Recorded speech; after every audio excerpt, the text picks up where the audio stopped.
Hey guys, GSP on GSP Talk Sports here, and we're talking UFC. UFC 323 went down last night at the T-Mobile Arena in Las Vegas.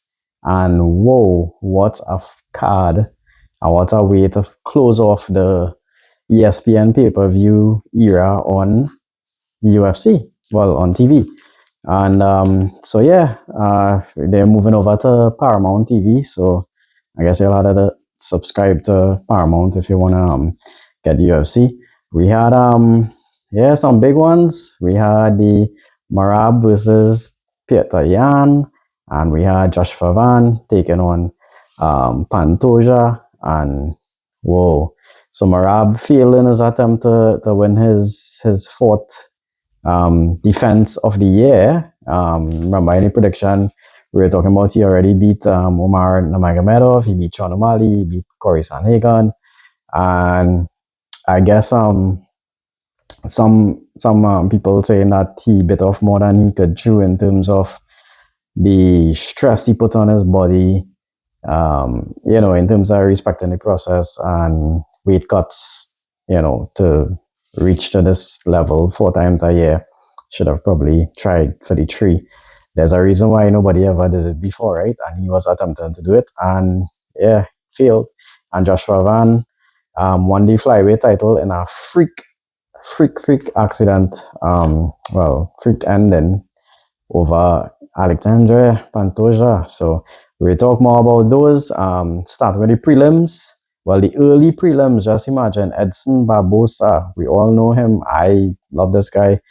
He lost via TKO in round one, 2 minutes and 24 seconds to Jalen Turner. Sorry. And it was a dominant performance by Jalen.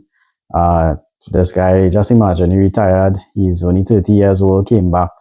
And yeah, Edson Barbosa, who is known for his insane leg kicking, kickboxing, he just couldn't make in this one. And 39 significant strikes by Jalen Turner in two rounds, 2 minutes 24 seconds, and this was sad to see for Barbosa. Is this the end?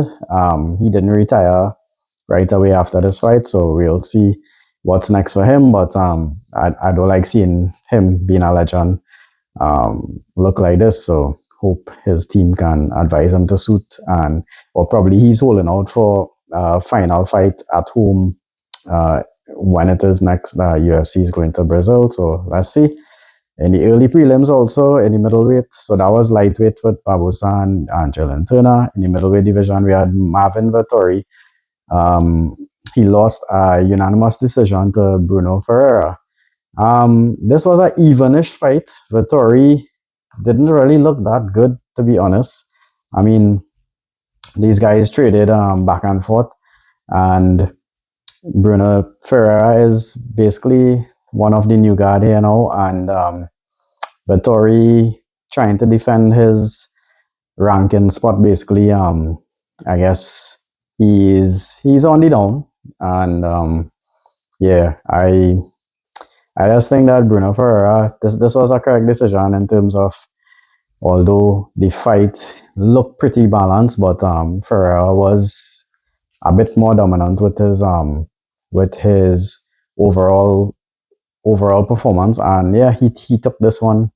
So no complaints there. So that was early prelims. Moving on to prelims, we had MAYCEE Barber. She was battling like hell to Suze and kind of in and out in recent times.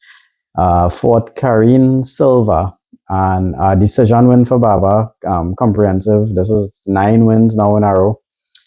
She had 55 significant strikes and 3 takedowns, and I guess it was good to see. It was a good to see performance from MAYCEE Barber, and hopefully she keeps trudging along, and she gets some sort of part of the title soon. Yeah. In prelims as well, lightweight, we had Chris Duncan. He got a submission win over McKinney. right? Duncan spars with Poirier, by the way. And this was a 2 minute and 30-second fight. And yeah, both look kind of close to being knocked out in that short space of time. These guys, Chris Duncan, this Scottish, supposed to be a shepherd, and yeah, crazy hard guy, and yeah, he got a anaconda choke. Um, yeah, this was a crazy fight, and then also, well deserved for Chris Duncan. Also in the prelims and in the main on the prelims, we had the lightweight division, Manuel Torres versus Grant Dawson, and TKO for Torres in the 2 minutes 25 seconds in round one. So some early stoppages here in the prelims, some exciting prelims, and some devastating elbows behind Dawson is by Manuel Torres, and this is a guy to look out for. So moving on to the main card, we had Jan Blachowicz in the light heavyweight division taking on Bogdan GUSKOV, and I predicted a Jan win, and this actually ended up in a draw. Yeah, for the 42-year-old Jan, Polish power. Pretty evenish fight. GUSKOV looked better in the second round and looked like he did more damage, but Jan came back hard in the third and got this draw here. So obviously, Jan is on his way out. I thought this would be his retirement fight. He didn't retire. So I don't know if he's waiting for one more as well. And yeah, GUSKOV is a up and comer on a tear right now. So and it will have to be seen what's next for Jan. Next on the main card, bantamweight, we had Henry Cejudo versus PAYTON Talbott, and I predicted a Cejudo win. And listen, I was totally wrong in this one. PAYTON put on a masterclass. He made Henry Cejudo look really ordinary. So Cejudo at 38, for that time, especially as I mentioned in the preview videos, in these lighter weight classes, you don't get to do it at those later ages. So he probably Cejudo should have stayed retired or not retire as early and come back and stuff. Miss 3 years in his prime, and this one was PAYTON Talbott with 134 significant strikes, 3 takedowns, and just mauled Henry Cejudo. His face busted up, swollen. And he said after the fight today, I guess this is it. You should now wait to damage his legacy to realize, well, that's it, right? Moving on, we had in the flyweight, we had Brandon Moreno versus TATSURO TAIRA.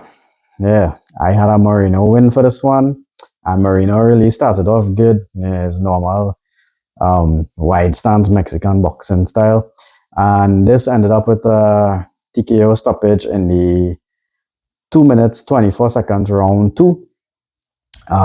26 significant strikes for TAIRA, and some saying is a kind of early stoppage, but remember Brandon Moreno being a former champion and turtling up twice, and I guess you could say he was defending himself, but the position he was in, I couldn't really see him coming out of that the way how TAIRA was looking. And I mean, probably you could have let it go on 5 seconds more, if so much, but in my opinion, it was a good stoppage. And yeah, big win for TATSURO.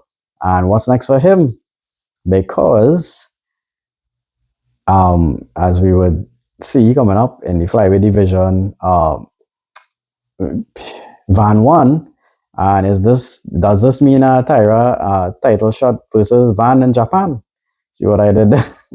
So yeah, big one here for TAIRA, and I think definitely he cemented his claim for a title shot next. And moving on to that same one I would have talked about, the co-main flyweight, Alexandre Pantoja versus Joshua Van, the guy from Myanmar. And listen, I knew he got it done. 24-year-old, only John Jones beat him back 23 years, 8 months, I think. So by 5 months or something, being the youngest ever champion. And listen, this was a freak. I saw it as an elbow dislocation. basically Joshua Van threw a high kick. Sorry, Pantoja threw a high kick. Started off, you know how he's normally start off really, really aggressive. Kind of got caught on Joshua Van's shoulder, and Joshua Van kind of was holding the foot, go to throw Pantoja, and Pantoja posted on one hand. And listen, they showed that replay. I don't know if it was like 12 times, 13 times or something, way, way too much. And I saw the elbow hyperextend, but Dana White said after that it was a shoulder dislocation, and they popped back the shoulder into place, and he's okay. And well, I guess they'll still have to check on the ligaments and so on, but real crazy. This was 26 seconds into the first round. Crazy, crazy way to win a title for Joshua Van. So, you know, he'll always have this over his head. You know, I said, listen, there's no shitty way to win a title. However, you win it, to win it.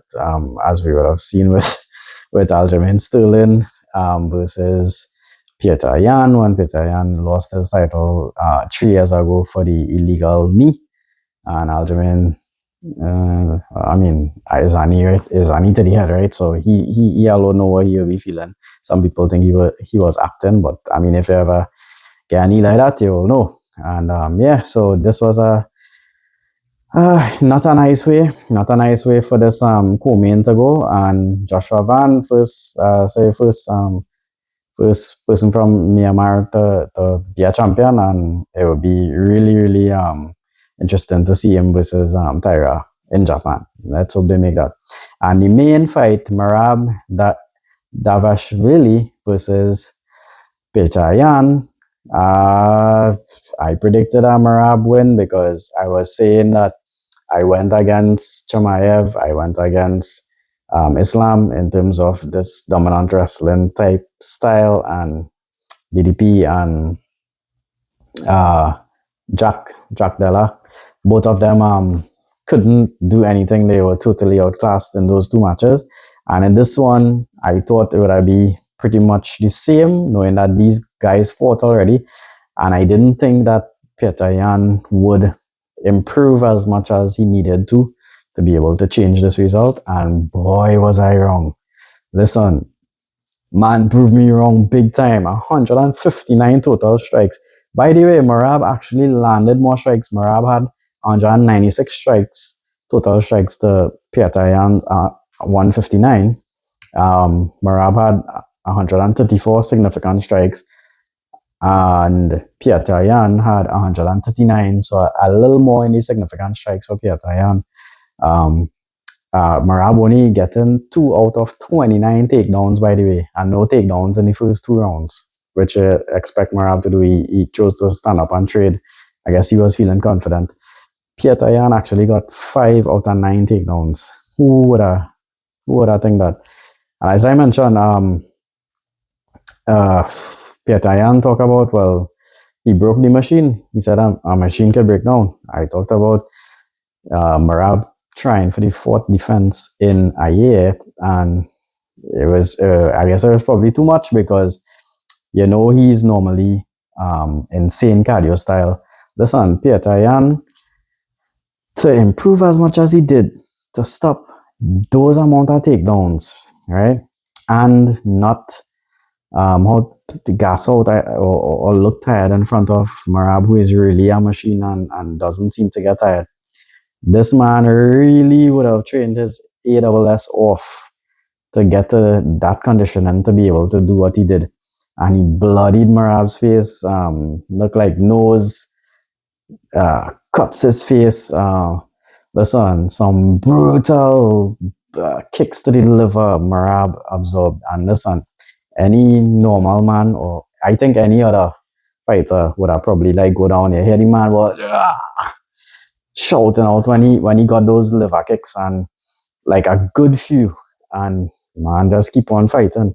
So he lost the title. I wouldn't say he lost much stock, because he just put on that animal performance and still tried to fight through. But yeah, I was saying about the Petr Yan high level kickboxing, and he's a master of sport in boxing as well. It really showed, and well deserved for him to win back this title. I didn't think Merab Dawash really would have lost. I thought he, as I said, coming back and lapping around the division again, and he looked unbeatable. But this how it goes. PETR and studied the man weakness and came back and made the corrections that they needed to make. And yeah, I knew the man is back again. So it's left to be seen if he going to fight tomorrow Nurmagomedov for who they'll match up with. So yeah, guys, a big UFC 323 here. We have one other fight night coming up again, and then the new era starts next year on Paramount TV. So let me know what you think about what you thought about this card. Insane card, if you ask me. And yeah, some big results there. So don't forget GSP on GSP Talk Sports. Like, share, subscribe, and comment.